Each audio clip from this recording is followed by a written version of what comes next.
welcome to Flamecast. I'm Todd Platz. And this is Travis Buckmeyer. Yep, just the two of us again this time. Oh, it's a sad, sad day. Yeah, two of us. Matt's off in busy land, so he had to pass this time. But a lot of stuff to talk about this time, actually. That's excellent. We always like having a lot of stuff to talk about. Yep. Well, you had kind of the spotlight last time on your Star Wars Celebration experiences. So this time we've got 2015 Minneapolis Comic-Con experiences for me. Yay! Yeah. And we all look forward to you having you regale us with your stories of adventure and excitement. Yeah, I can't remember anything that happened. No, I'm just kidding. Well, it was quite a while ago now. That was like the beginning of May, and it's now, well, a month later. Of June.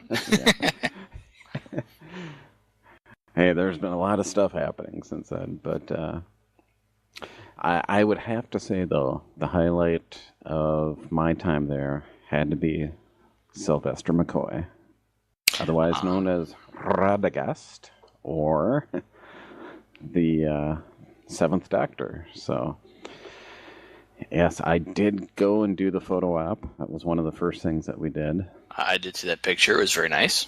Yep. Which, I mean, we've got that posted on the website and on the Facebook page and such, but I'll link to it again. So, excellent. In case people forgot about that or haven't seen it. But yeah, I was really surprised at how fast those photo op lines moved. Yep. People don't realize that, when you're talking a lot of people trying to get through there in a short amount of time. Yeah. I mean, when I went in to the lines, they had one line that was, pretty full, and then they had a second line, and we were almost at the start of that second line, maybe like 4 people away from the start. And I'm thinking first, well, that first line wasn't quite full. Did they mean for us to go on that one? So I went and checked, and they're like, no, that's right. In the second line. I'm like, all right, then. So, yeah, as we were waiting and stuff, there was a guy, like a couple people in front of us, tall guy that was dressed like Gandalf. That was pretty cool. Oh, wow. But, yep, once the line started moving, it was like bam, bam, bam. And so I'm like, when I get in there, crap, I got to be ready. Exactly. So, yeah, I get there, and I had my clapboard with me and had that out and everything. And, yep, Savannah was all ready with her sonic screwdriver and such. And, yeah, we get in there, and a really nice guy and such. But we go and do the pose, and, I had the clapboard in front, as you'll see in the picture. But after the picture was taken, he's like, oh, wait, what's on the front of that? So I went and showed him, and he kind of read it, and he's like, oh, okay. And I'm like, I just feel like pressured to get out of there because it's like the next people need to go in. So I just went and did a parting, he's in the Big Finish audio stories, Doctor Who audio stories, which are just so excellent. If you haven't heard those, start listening to those. Just awesome continuation of his Doctor stories. I mean, his stuff is a lot better than what you saw on TV. So something to check out. But yeah, I made a parting comment. It's like, I really love your Big Finish audio stories. He's like, oh, thanks. And then boom, we were off, and we go and walk over to where the printers are to get our pictures, or picture rather, and pick up the picture. And I went and I had a backpack with me, and I had a halfway decent folder in there to stick the picture in so it wouldn't get damaged or anything as we were walking around. And finally get the picture in there, put it back in the backpack, and we start walking again, and we're like right along the area where the autographs are.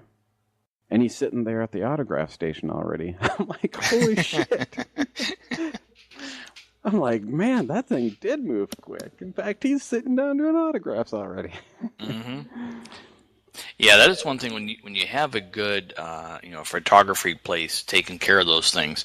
And I'm not sure if who's actually running that convention, but the Wizards group has an excellent photography staff, and those guys, like I said, you're walking in, you are getting placed, doing your picture, you might get a couple words in, and they are moving you out, and they're hustling.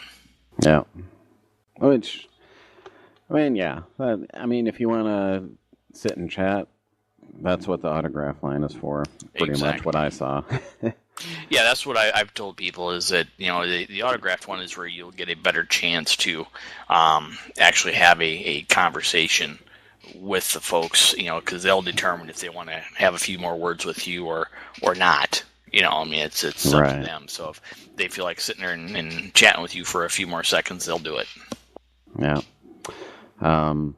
Unfortunately, I did not pay the extra $40 or $50 or whatever for the autograph line. So unfortunate. So, as far as my assignment, the little bumper for our show, didn't happen. Yeah, it's funny how that works out, isn't it? I mean, I get a little grief for not getting my part done there, and yet, we got Todd here who actually had support while he was there, and yet we fell through. Yeah, I pretty much figured that I would probably fail at my assignments. So I'm like, getting the picture was kind of more valuable to me than having the autograph line. But what can you do? Mm-hmm. But then we saw him in the the large group setting. Where normally people stand up on the stage and answer questions and such, but not Sylvester McCoy. He was all over the place. As he was talking, he was constantly walking around through the crowds, up and down the aisles, through the aisles. It was really great, actually. He was so, into the people there. Afterwards we saw Carl Urban, mm-hmm. who, you may know as, Dr. McCoy from the new Star Trek movies, or Eomer from Lord of the Rings trilogy and such. But, he did the classic just sit up on stage and answer questions. And compared to Sylvester McCoy, it was like watching Carl Urban, you almost fell asleep. But it's it's all those guys have a little bit different style on how they do it, and some, like you said, some of them are maybe a little less entertaining than others. Then you have the extremes where they're getting out there in the crowd and interacting, and those are the ones that really make a difference. Yeah. Yeah, it was a sight to see. Speaking of Carl Urban, there were some people in the crowd that thought he would make a good Punisher. If they ever decided to, make another Punisher movie or series or whatever, and he was like, "Oh, have Marvel call me up then." But they also asked him about, how about a Dredd sequel? I don't know if you saw the Judge Dredd movie that he was in, but it was actually pretty decent. It's on Netflix if you haven't seen it. Yeah, I've watched it. I did enjoy that one. It was a lot less campy than the Sylvester Stallone version. A little bit more, serious, hardcore type thing. But, I enjoyed it. I thought it would, it fit in with the character. Yeah, I mean, I've never read any of the comic books or anything like that for him, but Yeah, it seemed like it was well done. Um, yeah, after Carl Urban, we had Jason Mewes and Michael Rooker on at the same time on the stage. Um, Jason Mewes, of course, Jay and Silent Bob and all of Kevin Smith movies there. And Michael Rooker, you may know as, what's his name on Walking Dead? Help me out here. Yeah, I'm drawing a blank on that. Sorry. Oh my gosh. Come on. Take it through. Merle. Yes, there it is. Who's the guy that lost his hand? Had to cut off his own hand to escape the walkers in the first season, but then had other issues later. Yeah. But both of them on stage were pretty entertaining. I almost would have liked to see Jason by himself, though, because he can be, a riot just by himself. But I think having both of them up there, they were telling their own stories so much that they maybe answered 3-4 questions out of all the people that were lined up to ask. Oh, wow. So I'm like, there goes an hour that, we could have heard some more stuff, but... Well, part of it gets, part is unfortunate because you got people who want to ask questions and get in there. But in the same token, some of these stories that you get to hear are pretty interesting. So, it's hard to draw that line in the sand. Yeah. Actually, both of them are going to be in Kevin Smith's new movie that's going to be shot here pretty soon, Mallrats 2. Which is now going to be called Mall Brats, actually. Oh, my. So, something to look forward to. And then after they film Mall Brats, they're going to film Clerks 3. So, and I think they're just finishing up, they're not in the movie themselves, but Yoga Hosers is the one that Kevin Smith is, finishing up right now. So he's got a lot of stuff coming through the system. Yeah. Let's see, what else we got? I noticed that a lot of the Wizard World conventions had this, exclusive to each individual site that they were at, but a Walking Dead #1 comic book, exclusive for each city. Mm-hmm. And of course, being Savannah and myself went, I have 2 comic books of those now. So you're not letting Savannah keep hers? Well, we'll just keep it with all my other comic books right now. Sure did. We'll ask her at some point. It's like, so you want your comic book? The dealer's hall was pretty full and stuff, but I didn't buy a single thing for myself in the dealer's hall. Really? Yeah, that's remarkable self-control. There's things that, I thought about here and there, and I think the things that I would have bought the most would probably be comic books to fill the holes in my collections. But, we looked at some, and I even had my comic book list with me, and I'm like, I don't know, and it's kind of being wishy-washy about it, and then it's like, I'll just get them somewhere else. Buy them. Because, comic books you can get, at a number of places, the back issues and such. Yeah. But, well, and plus when you're at a convention like that, the stuff that's more common are not exactly price competitive as what you can find in other sources. It's more the rare stuff that if you want to grab it, you need to watch for it. It's at places like that. Yep, Corey was really interested in buying a Captain America shield, like one of the actual metal ones. Mm-hmm. Kind of expensive, aren't they? Yeah, he didn't do it, but he was real close to doing it. So I think they may have a website, and he got the information from for the website. So we'll see. Maybe I'll go over to his place at some point, and there'll be a Captain America shield hanging up on his wall. Yeah, it'd be neat if you could get Chris Evans to actually get autograph it as well. That'd probably be pretty nice. For him, it'd probably have to be autographed on the inside rather than the outside. Correct. Yeah, I understand that. Yeah. Yeah, I do see they're taking pre-orders for tickets for next year already. Going to be the same first weekend in May next year. Are they May taking orders, or are they just let you know that you're going to be able to pre-order? No, you can actually buy admission tickets already. Interesting. Yeah. That might be a little bit early.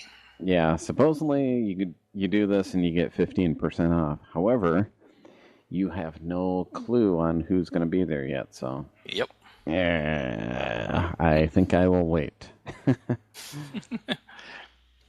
So yeah, and then one of the first people that I ended up seeing there at the convention was a guy that I actually work with. Him and his wife were there, and he was dressed up as what's the guy? Another guy from The Walking Dead, the big army guy that's got the full mustache and such, red hair. I can't think of his name right now, but yeah, he was dressed up as him. And did you know they were going to be there, or you just happened to bump into him? I knew he was going to be there. He actually went to all 3 days, but oh wow. To end up running into him like right away after I bought my tickets, it was like, oh wow.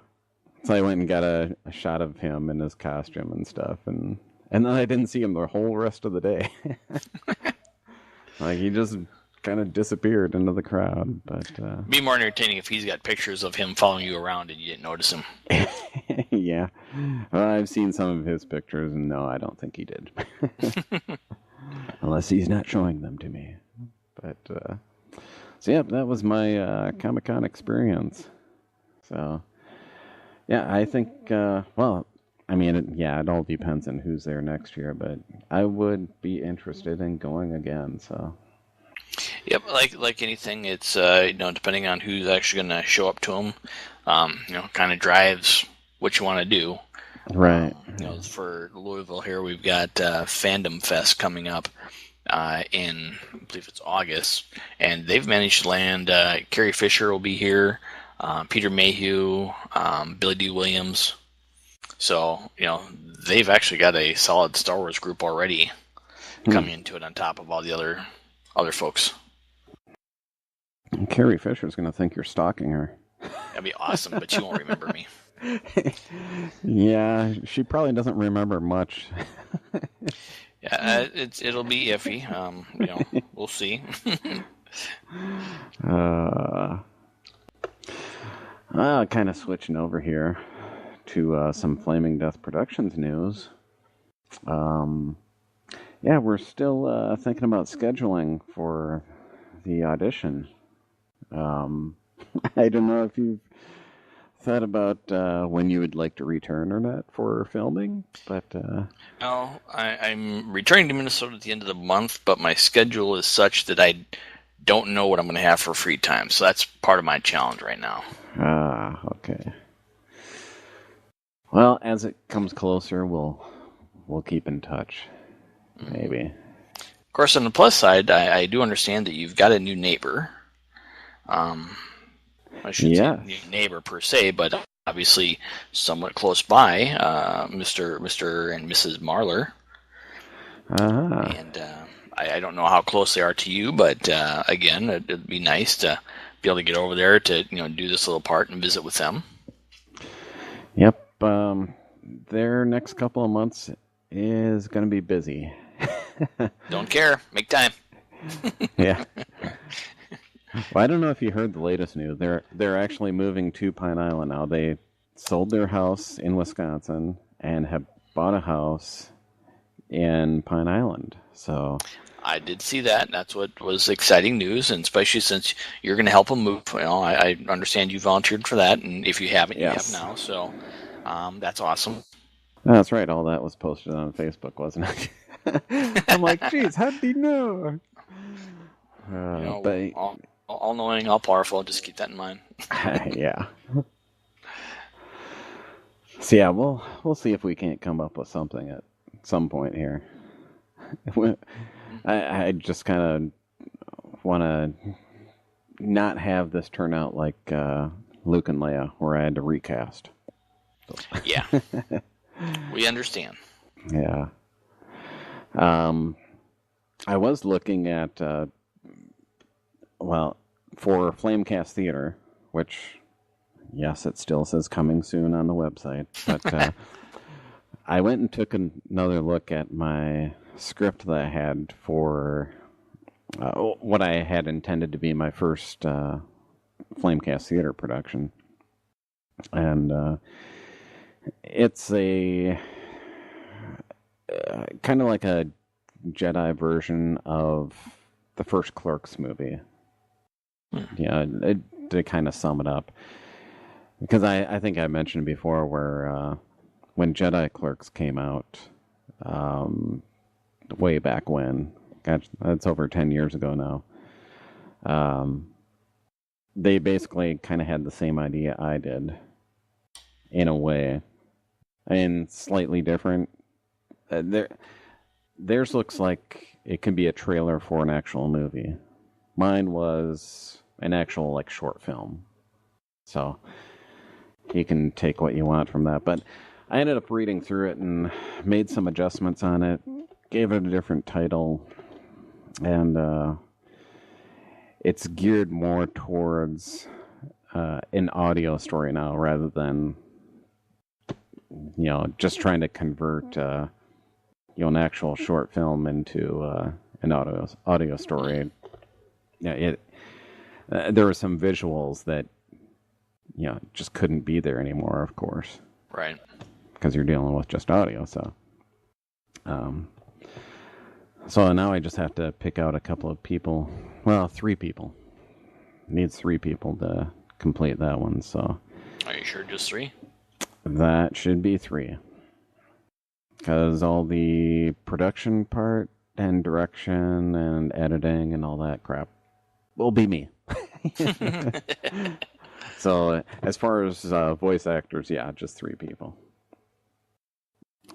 And I thought about doing this maybe today. It kind of depends on what's happening today, but I am finally going to get around to reshooting a lot of probably all the pictures that I had for Action Direction. Oh my God, it's back?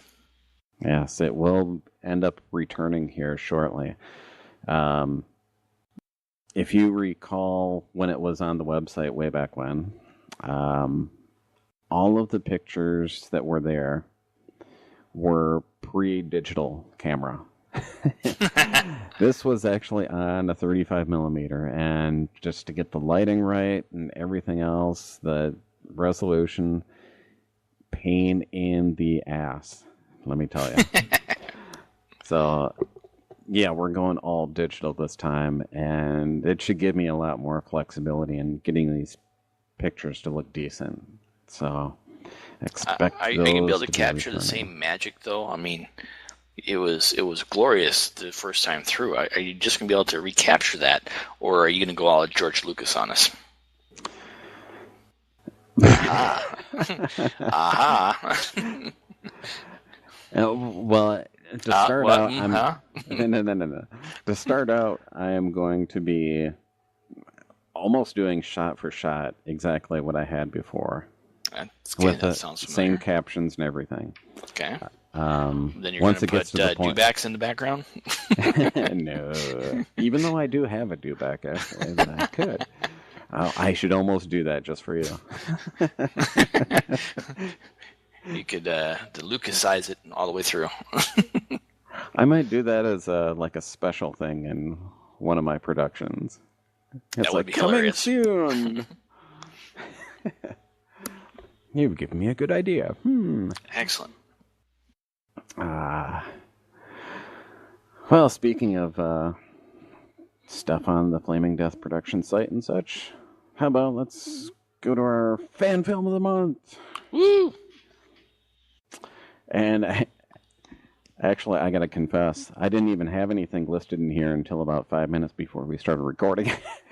Hey, as long as you're, thinking ahead Yeah. a little bit. I did a search out there, and there is a fan film out there. They only have a trailer right now. But this thing was published, exactly a month ago, actually, on YouTube. And the film is called Rebel Scum. And at first I thought, is this going to be a comedy or something serious? And from what I gather from the trailer, it looks like a serious film.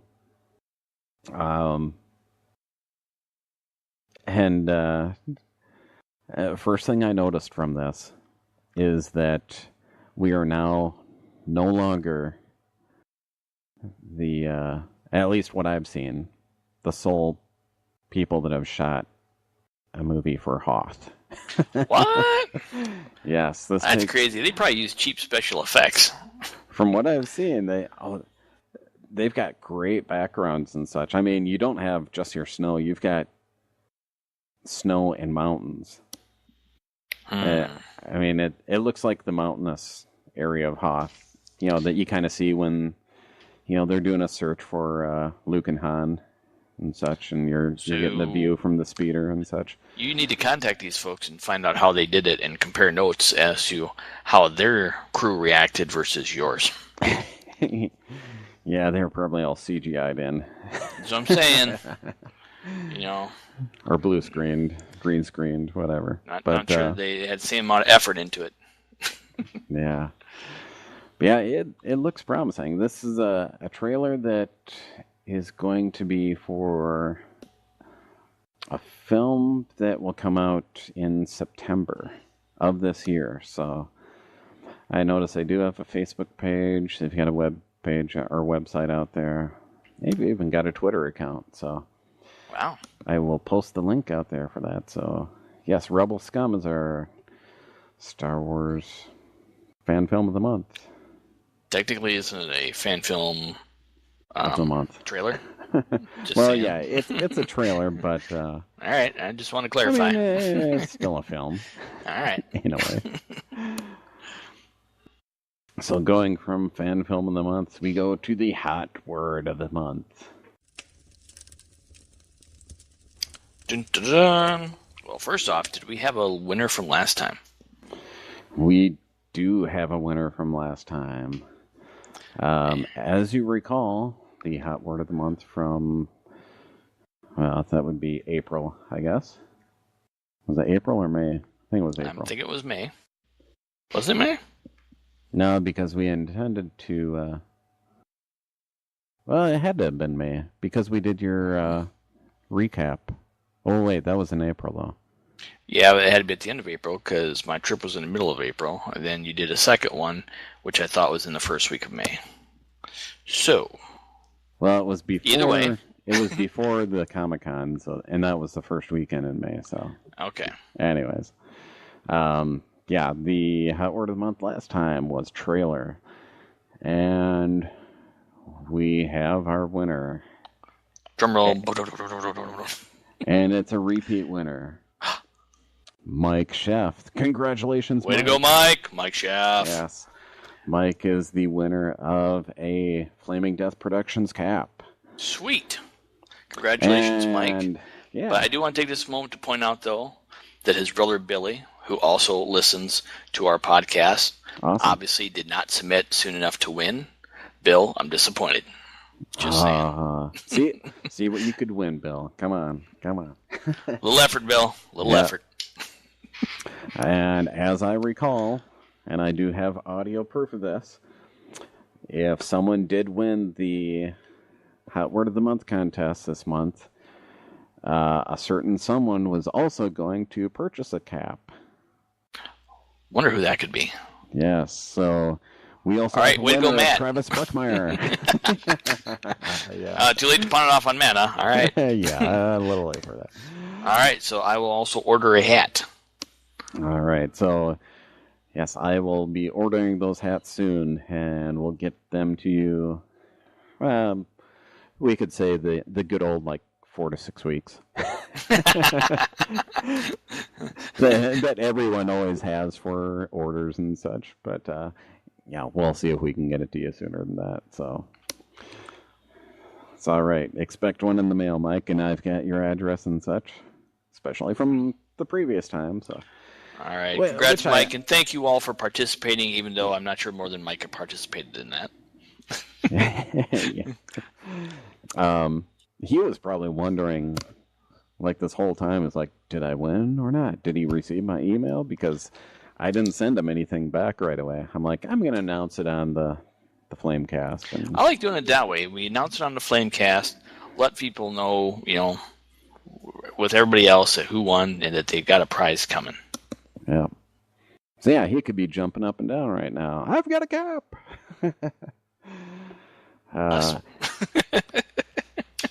Although I do want to put out there, I think we should have a rule in place that although it's nice to have a winner and such in some audience participation, this could be abused.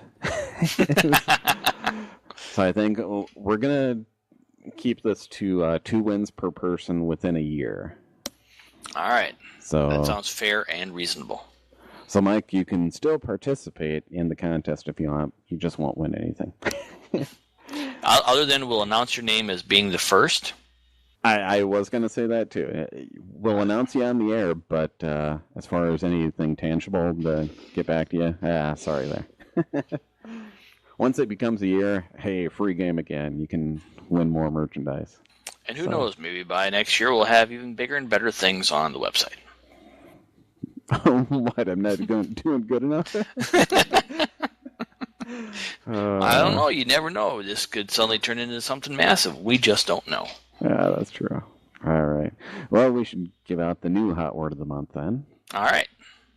All right. This new hot word of the month will be Godzilla. Godzilla. And we'll get into why the hot word of the month is Godzilla. Yes, that would be most appreciative. In movie news.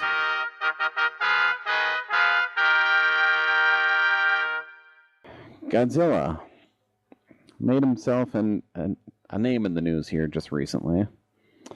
He finally gets citizenship in Japan. Well, that's marvelous. Didn't know that. Yeah. Yeah, according to a story on the BBC. Let's see here. He's become a tourist attraction, basically. Mm-hmm. Interesting. So yeah, this is, I'm not sure if I'm pronouncing this right, but the Shinjuku Ward, home to the busiest railway station in the world. Yeah, they granted citizenship to a new resident who only goes by one name. Godzilla! And it's kind of funny, too. They've hit a plaque there and such, and of course everything is, of course, in Japanese, but they give him they've got a plaque there with his citizenship certificate. And, yeah, name, address, date of birth, reason for special residency. Interesting. Previous visits to the Shinjuku Ward. He's been there 3 times. Godzilla, 1984. That's great. Coming back is always appreciated. Yep, he was back in 1991 and 1999 for Godzilla 2000 Millennium. Excellent. So, and there's this awesome shot. I've got to put this one up on the. Well, you'll get the whole story in the link, but there's this picture of Shinjuku's tourism ambassador putting the thing around his neck, granting him citizenship. It, yeah, it's an awesome picture. He had to shrink down to human size for it, but well, sometimes you got to do those things to get recognized, and that's all right. yeah, it's impressive nonetheless. So, but yeah, we've got a whole other bunch of new movie news here, which, and if you haven't heard, this is a favorite of mine. One of the best Pixar movies I've seen was Incredibles. And they are doing an Incredibles 2. Yay! And Brad Bird is going to be heavily involved in that. So, which great. he was in the first one. And, well, of course, Edna Mode was actually voiced by him. I don't know if you knew that, but did not know that. Yes, but yep, he'll be working on Incredibles 2. I guess he was actually offered a directing job for one of the Star Wars movies, but being he had so much on his plate, he kind of turned him down. Mm-hmm. So, yeah, they've got some good talent there for Incredibles 2. That's good. The first one was very enjoyable, so hopefully they can, keep the magic with that. And yeah, the first one I had kind of considered going to when it first came out, and I thought, I don't know if I'll ever get around to it. But I went out to Matt's, and this was to work on editing the. Oh shoot! Was it? Well, we ended up getting pretty much the full edit done and the rotoscoping for Yoda's Treasure done. Matt and myself. I went out to his place when he was in Indiana, and I think it was first night we went and watched The Incredibles in the theater. And I'm like, this is awesome. So yeah, a little FDP tie-in there.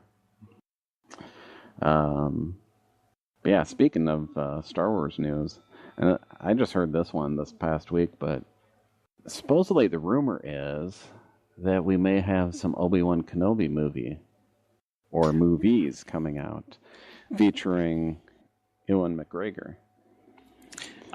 That's a rumor that actually started last year.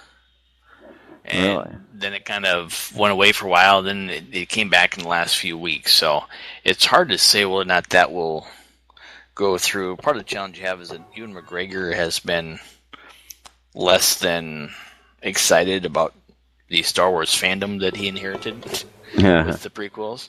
So, the difference being obviously if they can talk him into it, I think it'd be a great way to go. I think he played an excellent Obi-Wan Kenobi, and it'd be fun to see that.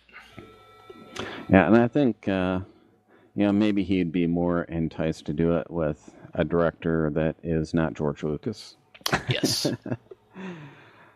So who knows? We'll see if those come true or not. Because I had also heard that there may be one of the films, kind of the offshoot films, being a Boba Fett / Han Solo movie. So. Yep, that was another discussion. In fact, a couple of days ago, there was an article about Angelina Jolie commenting about wanting to do, a character such as Boba Fett's wife, as she's a Star Wars fan. So interesting. I think just based on that, if they can, find a way to bring it in, a Boba Fett movie alone would probably be an entry, a pretty interesting and successful adventure for him. Yeah.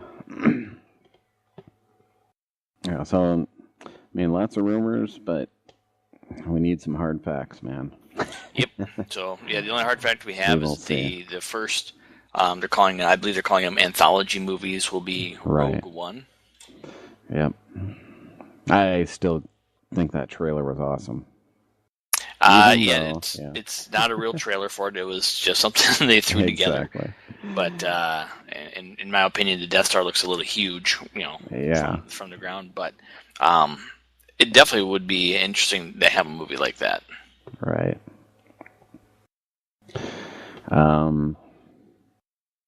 We've gotten quite a few. Well, let's say the internet has been given a lot of leaks. No. We'll say on one movie in particular, Suicide Squad. I mean, we've got leaks like you wouldn't believe. Like someone needs 10 fingers to plug in all the holes, man, because the dike's not gonna go. Yeah, We've apparently they seen don't have stuff the of, same fears they do of Disney. yeah. Well, I wonder if some of this is on purpose. I'm certain a small portion of it is. Yeah. Because I mean, we've seen stuff of the Joker, Harley Quinn. They had some shots of Will Smith, and then the full Suicide Squad. They had some shots of those. But the most interesting thing we've seen has got to be Batman and the Batmobile. The stuff we've seen there. What I thought was interesting is earlier this week there was an image that was leaked of Batman on top of the Joker's car. Yes. So that did confirm that Ben Affleck is actually in this movie as well. Yep. So Batfleck, he'll be in Suicide Squad. Did you call him Batfleck? Yes, I did. Alrighty then.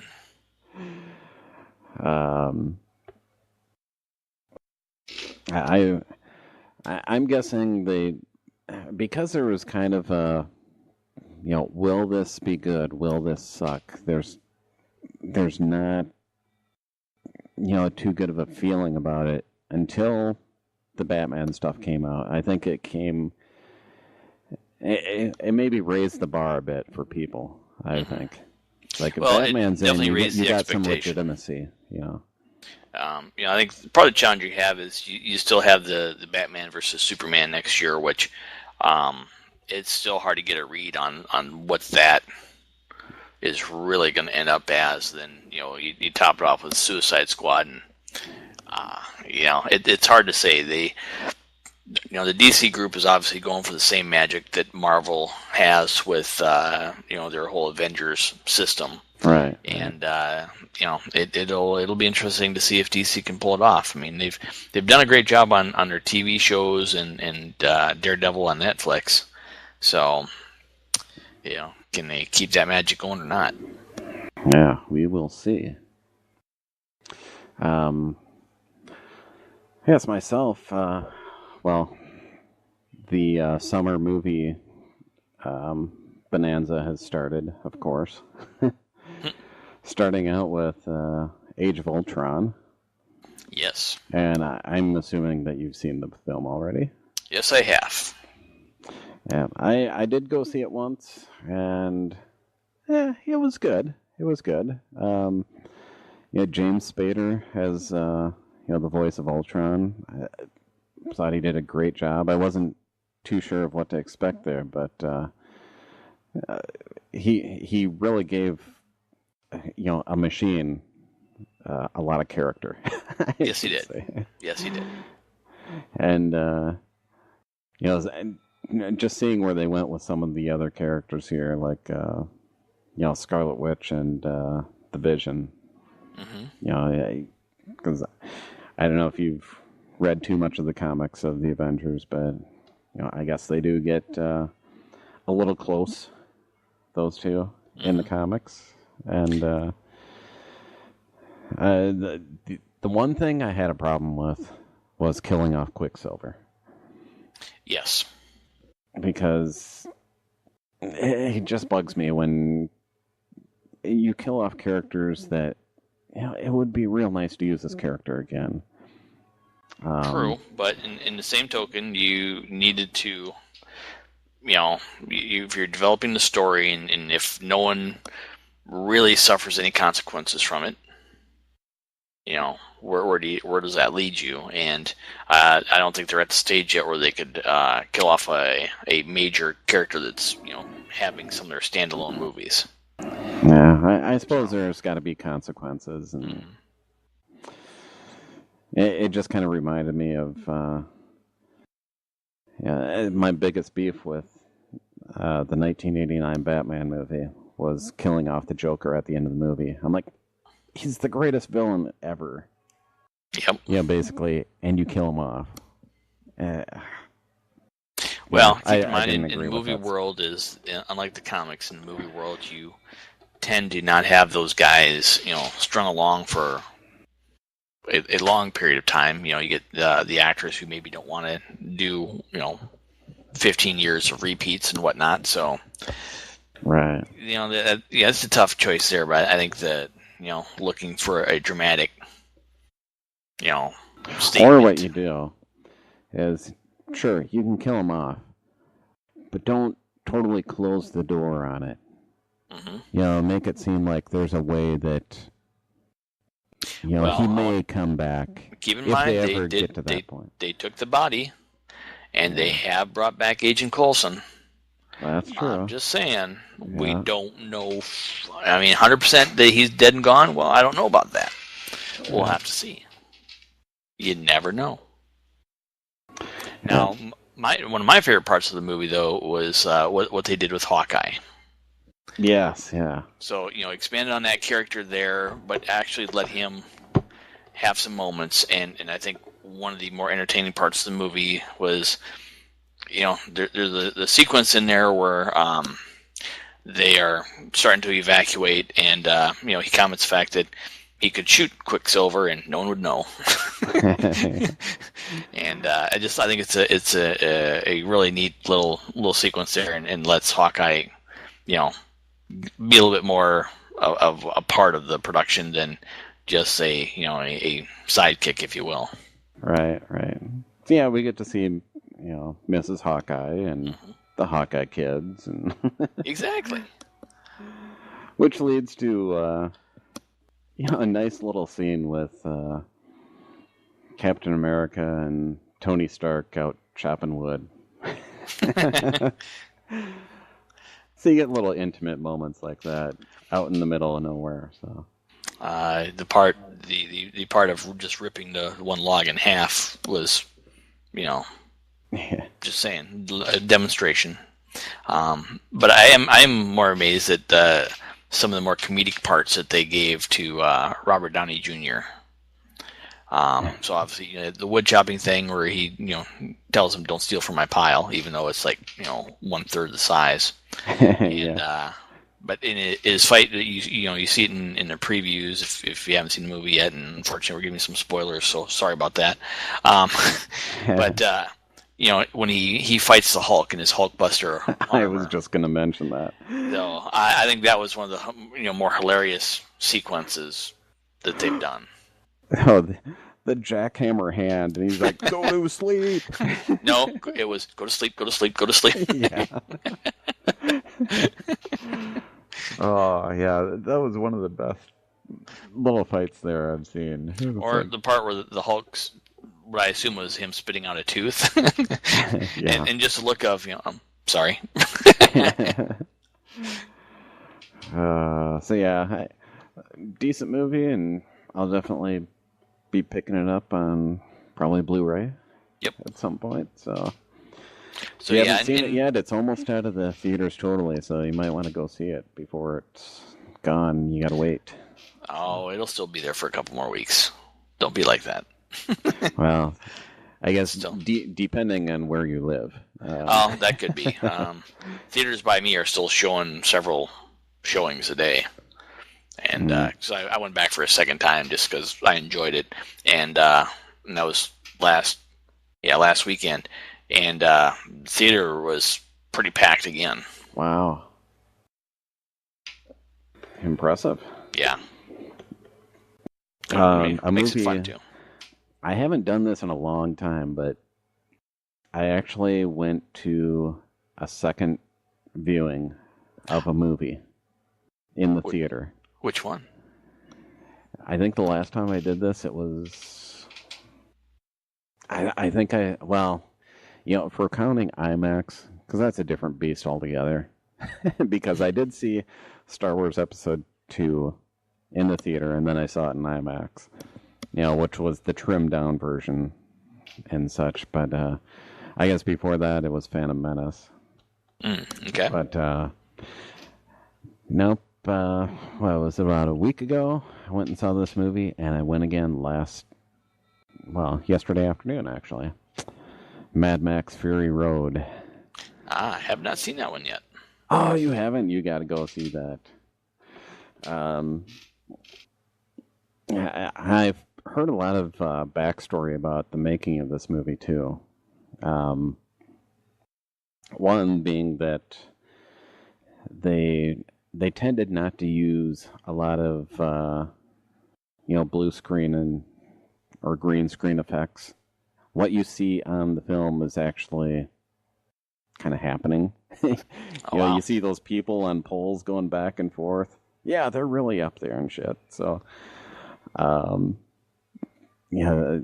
fight sequences, the cars flipping and all that. That's real stuff, man. I mean, didn't somebody actually die on the set from that? I was kind of wondering about that. I was going to look that up because in the credits, they had a name of a person, and they had dates underneath, like 1980 through 2014 or something like that. I'm like, oh, someone is getting this film dedicated or something to them. But it was like deep within the credits somewhere.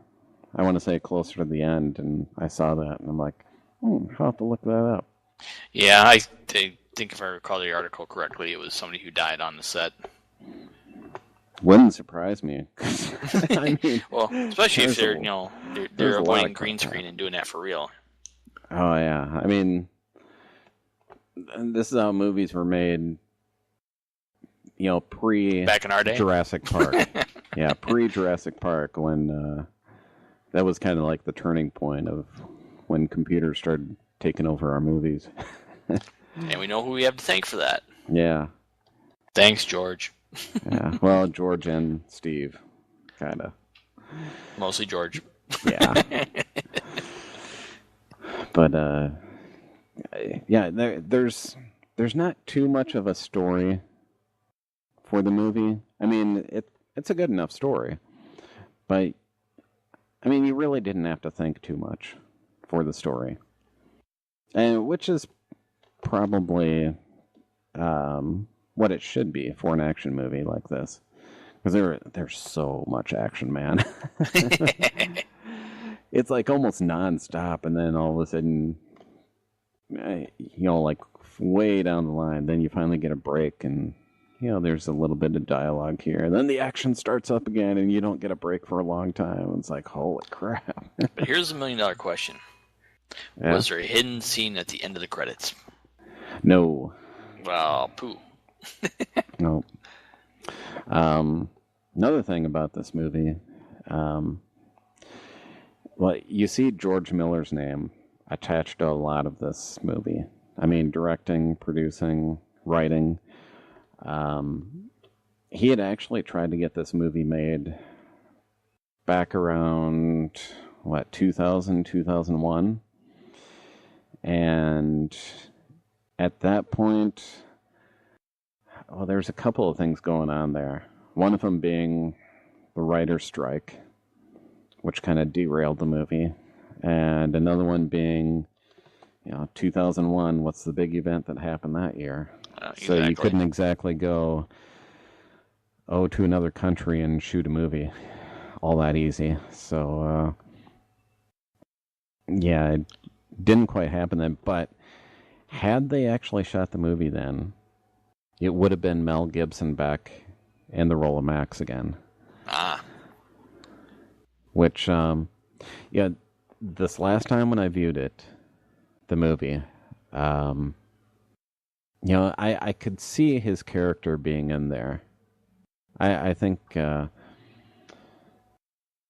what's his name? Help me out. Who plays Max? Dude.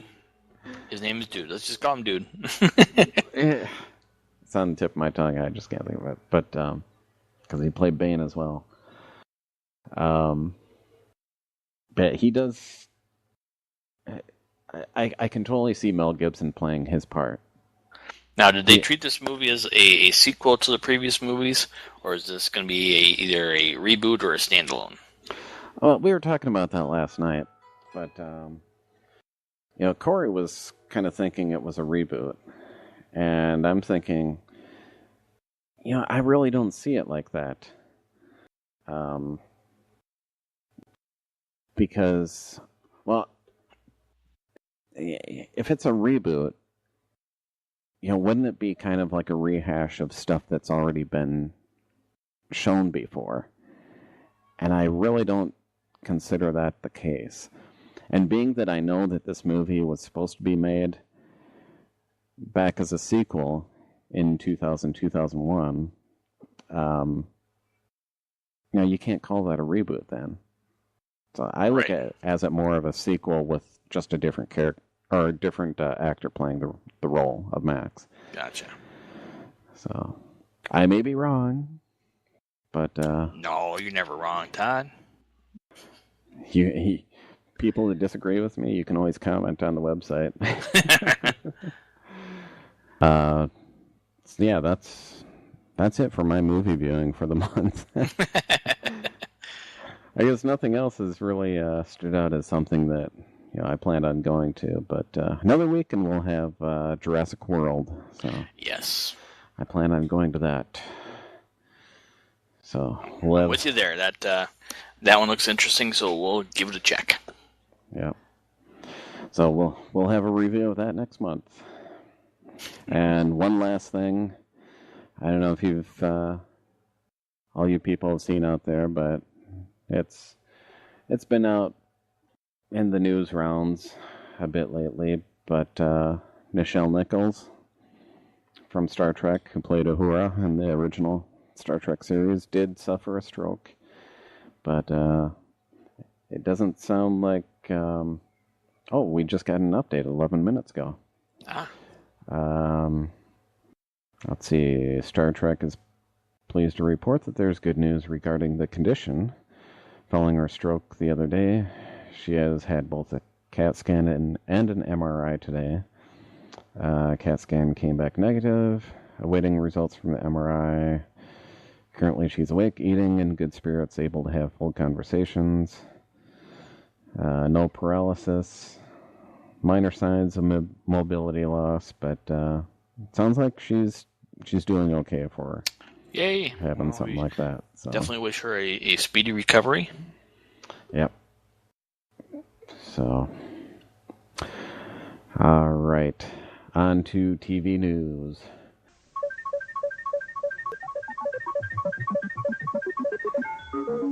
And we've got just a crapload of TV news here because so many shows have been announced or rumored to be given the green light or officially given the green light.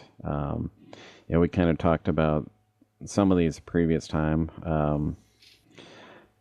We do have a Muppet Show coming now. That's Excellent. Official. Of course, I'm sure a lot of people have seen the trailers for DC's Legends of Tomorrow, which looks pretty awesome, I gotta say. That has some potential as well. Yep. Supergirl, which on the fence about that one yet. Yeah, I think a lot of people are on the fence because of the trailer. It seems a little too... Beverly Hills 90210. Yeah, something like that. But from what I hear, the pilot has actually leaked. And I don't get into seeing stuff beforehand because I want to experience it as it's supposed to happen. I'm totally staying away from, like all rumors and leaks regarding, Star Wars, The Force Awakens and such. And it's the same with all this other stuff too. But I have heard that people that have looked at the pilot say it's actually really good. You don't get as much of that, 90210 feel to it. Well, that's good because I mean that's what they're going to need to do. They're going to need to, bring that up a notch if they're going to make it work. Yeah. So it looks like it will step up, and we'll see how that goes. But I'm feeling better about it. Other shows that we've got. Let's see. We've got a Lucifer coming. This one, I just heard this past week, but there's 3 possible Netflix series coming from Marvel. And one of them being Punisher. Okay. So I wonder if they called Carl Urban. We can only hope. Yeah. Blade, which I think that'd be interesting. I've never actually seen the movies. Oh, okay. Well, I the first probably movie should. was good. Yeah. And the third being Ghost Rider. And I know there's people out there that weren't too thrilled with Nicolas Cage's Ghost Riders. I haven't seen the second one. I did watch the first one. I'm like, the first one, even though I really don't care for Nicolas Cage all that much, I thought it was a decent enough movie for me. Yeah, I thought it portrayed the character well, and right. I did not hate Nicolas Cage in the movie, so I enjoyed it. Yeah, if you watch a Nicolas Cage movie and don't hate him, there's got to be something good with the movie. Exactly. So, yeah, Netflix just has it going with these shows. Which kind of brings me to that other point that you were making earlier. How Marvel is really doing it right with the shows and the movies and such. But this is what gets me. Marvel, between its movies and TV shows, there's continuity there. Mm-hmm. And we haven't really seen it yet where, actors have crossed over between the two. Right. It's kind of implied that they're all within the same universe. Right. Because I know there's a reference in Daredevil, actually, to what they call the incident or something like that? Yes. Which is actually, when all those... Shari? Yeah.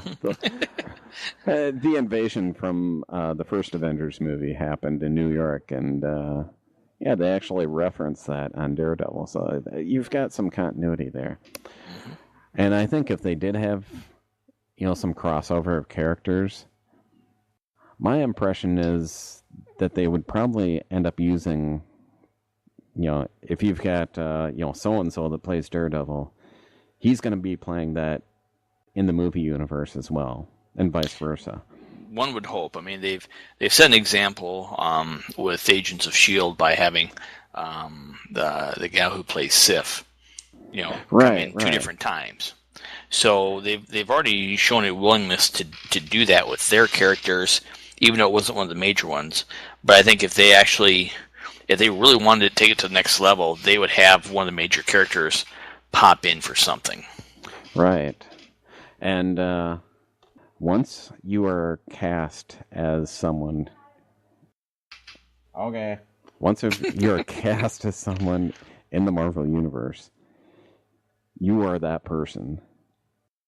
And, so like... You're not going to be a different character at all. You played this character, like, even one episode... You are that character. Whenever they come back to that character again, you are them. Yeah. Well, and again, I said they've done a good job because they've had Samuel L. Jackson in both TV and the movie. They had some of the S.H.I.E.L.D. agents cross over into the movies and the TV show. That's right. Yes. So they're staying on top of that, which is a good thing because and then look at Agent Carter. I mean, you've got that as well. So correct. So I think DC needs to learn that lesson, which they've already failed because they've got a massively successful TV show in The Flash, which I thoroughly enjoy. I think that's probably one of the best TV shows of last year. Exactly. And yet they're going to have the Flash character in an upcoming movie, and it's not the same guy. Exactly. And that's my real beef with DC right now. Yep. I mean, they've almost got it. They're almost copying the Marvel method. Mm-hmm. But when they're separating them out like this, it's just fail. Well, and my understanding, too, is that they have certain rules, like certain major movie, if you want to call them movie quality characters, are not allowed to be in their TV shows and vice versa. Yes.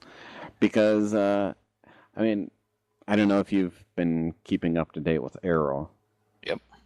But, I mean, a lot of Green Arrow's enemies are actual Batman enemies. Right. I mean, heck, the whole last season was Ra's al Ghul. And it's like, okay, you equate him with Batman like 99% of the time. And, when shit started going down and the Arrow was in big trouble, I'm like, God damn it, they got to call up Batman. Hopefully he can be the one that gets us wait, through. we don't have his number. Darn. Oh, yeah. So, it's kind of disappointing that way. They're leading up to having a Justice League movie, but it bothers me that they're not going to have some continuity there with what they've already established and established really well. Their TV shows have done phenomenally. I mean, they've got good shows. So, they live and learn, I guess. We'll see what happens with DC and their movies, but yep, it'd be a great success or a complete cluster monkey.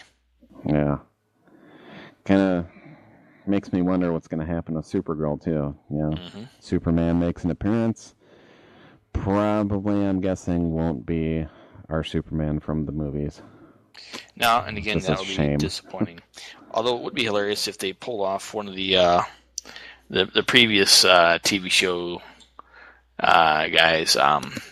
Who's the one from Lois and Clark, or perhaps Dean Cain? Dean Cain, or the one from Smallville. Now that part would be funny if they did that. Cool, but I honestly don't think that they're thinking out far enough to do that. Yeah, I suppose you wouldn't be able to get the previous Superman from Superman Returns. No, he's now playing a different character in the DC universe. So exactly. Yeah, that can't happen. Speaking of Marvel characters. Of course, people that have seen Daredevil, awesome Netflix series. You have to go watch that, people. I highly recommend it, but you don't have to. No, you have to. Kind of an added bonus in there. I wasn't expecting to see her, but Rosario Dawson plays Claire Temple in Daredevil. And if you know comics history, she would eventually be considered Night Nurse. I guess there's like 3 different ones that if you want to look up Night Nurse at some point. But I thought that was kind of interesting. I'm like, oh, she's actually a named character in the Marvel Universe. Didn't realize that. But just something that came out of the blue there one day. I'm like, oh, that's interesting. Well, we'll have to see if they take advantage of that, which I think they probably will, because they seem to plan ahead on a lot of this stuff. Yeah, so it sounds like she could be in other Marvel productions now as the Night Nurse. So if you see her again, you know what the deal is. Mm-hmm. Excellent. I still totally have not been following Agents of S.H.I.E.L.D., but I know I probably should be, but Yes. one only has so much time. Don't care. But of course, all the TV shows are kind of like done for the season, and Agents of Shield being one of them. But how did that finale turn out for you? Let me see. Muse okay. Just okay, huh? No, again, they did a good job. They did a very good job with how they handled that the ending of the season. So, yeah, I think they're getting better at how they're ending out their seasons. I mean, season 1 was pretty dramatic. Season 2 ending had a bit of closure and then opened up a couple of really wicked doors. But so I can't spoil it for people who haven't seen it yet. So did they leave this as kind of a cliffhanger, or does it have some finality to it? Or there is finality to it, mixed with a focal point for next year's. What will probably be next year's enemies, potentially one or two different paths, and then there was a really interesting holy crap cliffhanger. All right. Well, when I finally get to that, what season did they just finish up now? Is it second season? Yep. Okay, so I'm not that far behind. Nope, it's not still that far. Doable. All right. Still doable. Just gotta, focus, get it done. Next time I'm sick from work, I'll just binge watch it. And be like 2 days nonstop. Okay, well, good luck with that. Yeah. Speaking of awesome endings to a show, holy crap! Did you see the last Game of Thrones? Perhaps I did see the last episode of Game of Thrones last week, which was the what was the title of that one? Hardhome? Yes, I believe so. So, as I point out to people, is that was probably a exceptionally intense 20 minutes of fighting. As it was probably done. I'm not sure how long it was actually the discussions that turned into the fighting. But my whole point was you just look at the last 30 seconds of that, where there is no fighting. Uh-huh. And you can sit there and you actually see the characters facing off with their respective groups. And the fact that no word is said, and yet the entire time you're going, holy shit, holy shit, holy shit, holy shit. Exactly. No dialogue, but oh my gosh, the drama there. Yes. And again, the phrase, holy shit, holy shit, holy shit, holy shit. Yeah. So, and the flip side of that is, obviously they have some undead characters in there, and the way they did the undead, the fighting part of it was pretty intense. Yeah. Yeah. One of the standout moments was like you see all these undead falling over the cliff, and knowing that they're undead, I'm like, okay, they just all fell off this 50, 100-foot cliff, whatever it was. Do not trust that they are gone. Nope. And yep, give them a few seconds. Oh, they all get up and start charging. It's like, Yeah, that's at the point when they're coming over the cliff where I would actually be moving in the opposite direction. Yep. Yes. I would have been on one of those first boats, man. No kidding. Like, an undead army coming for us. Yeah, see you later. Wiping my hands and I'm out. Well, supposedly the undead do not like water, which is fortunate for Jon Snow. Exactly. Even though technically they're inhabiting frozen water areas. I'm just saying. Yeah. I'm confused by that part of it, but it's all right. So liquid water is the enemy. Yeah, I guess so. That was something else, too.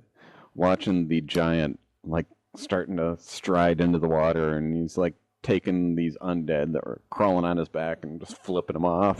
Like, rah, rah. Well, I liked it when he had the giant, pretty much tree or log or whatever that was, and was playing golf. That was. Oh yeah, I'm like, oh, awesome. It's like baseball with real heads. Exactly. So yeah, that's got what, 1 or 2 episodes left for the season. 2 episodes left. Yeah. Awesome. Next one's going to be just tomorrow, so. Yes, it will. I will be watching for that. Yeah, they've again this season kind of had some slow moments in there, but last week they stepped it up big time. Yes. Awesome. Oh, one other note.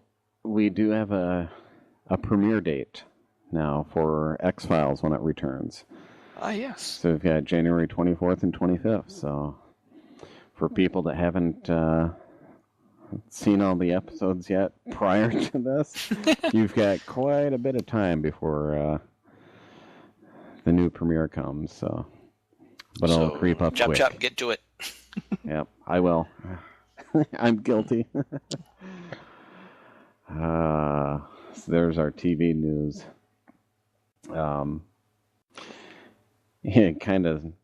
We were talking about Kevin Smith movies before and such early on here.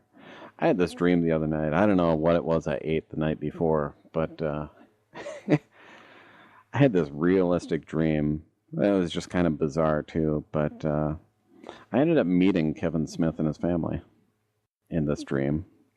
And it was a bit strange. I remember I was talking to Brian Johnson first. If you know Kevin Smith's movies or all the podcasts, Walt Flanagan and Brian Johnson do a podcast with Brian Quinn from Impractical Jokers called Tell 'em Steve Dave. Another excellent one to listen to. But Brian, if you see him on Comic Book Men, he's the one with the big beard and long hair and such. But yeah, so in my dream I was talking with him first, and he was kind of giving me some, I don't know if you'd call them tips, on what not to talk about or stuff like that. And eventually I'm there talking with Kevin, and his wife Jennifer is there. And supposedly Jennifer went and did a background check on me first. Not a bad idea, folks. Not a bad idea. So I'm like, oh my God, this is like almost like a job interview or something. And then, as it turns out in my dream, yeah, supposedly I was there to talk to him about one of Kevin's projects, and he was asking me to get on board with. And I'm like, sure. Kind of like. But yeah, I thought the background check thing for me was like, this is just blowing my mind. Because hearing Kevin talk about her, she's a little on the paranoid side. Mm-hmm. Yeah, I don't have to worry about her listening to this podcast, I don't think. Yeah, not yet. So I can probably say anything I want, but yeah, it like totally fit character for her. Like, it was just all too bizarre. I woke up and I'm like, what did I have to eat last night? Because this is just really weird. Better make a note of that. Yeah. Gonna have to, whatever it was I ate, I'm gonna have to eat it again to see how this turns out. But, yep, so, well, that's all I had on my list. Unless there's something on your list, if you had a list. I did not have a list, so I think we covered everything. You know how that goes. You're in charge. Don't want to step on your toes. Yeah. I'm gonna redesign the logo for our podcast and say Flamecast featuring Todd Plus and Travis Buckmeyer. Dun, dun, dun. Well, see, the challenge is, we need to get more volunteers in this. Yeah, I thought about giving Chris a call and having him join up with us on TeamSpeak, but well, he's quite a busy guy, so it's kind of hard to do all the time. But thought about calling up Corey, and then thought about not calling him Corey.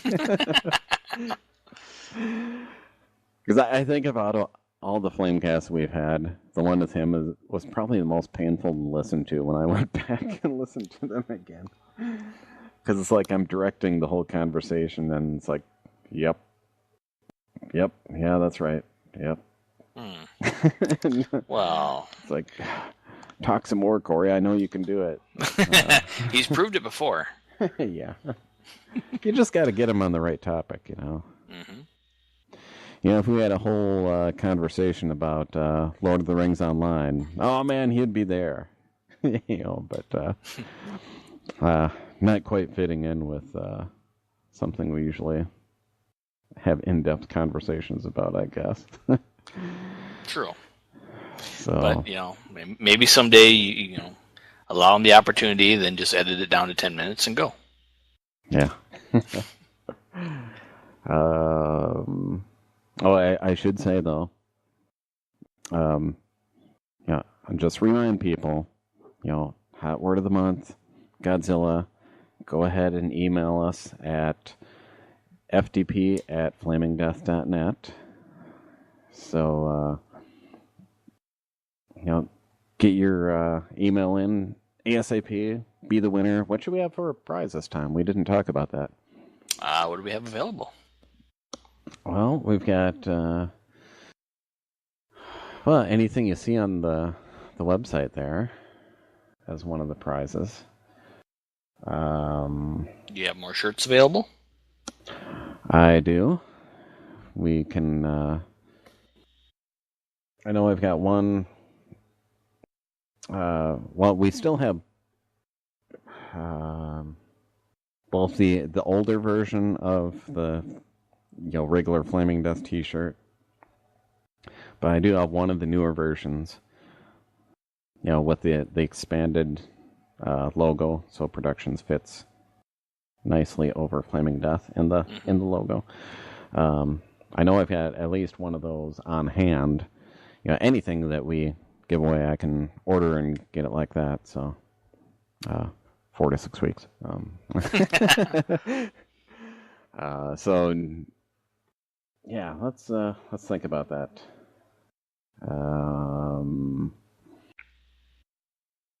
Or the flip side is maybe offer him a guest spot in one of the future Flamecasts. We could do that.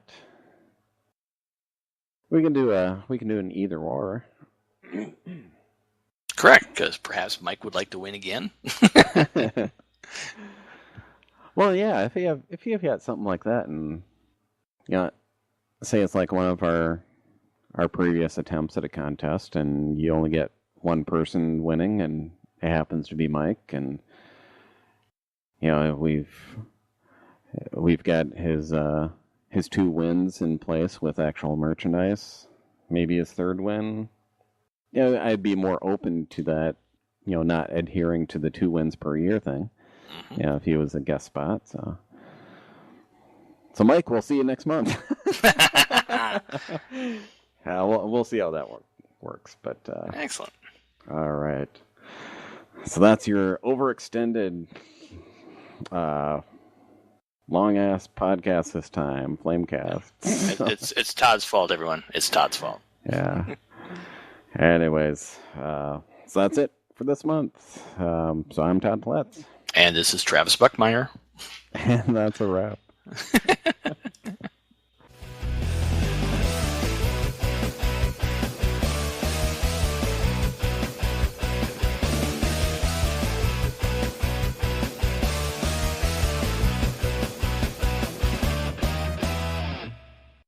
So while Todd is gone, we're going to talk about the different things that we want to talk about today, such as the nice weather outside.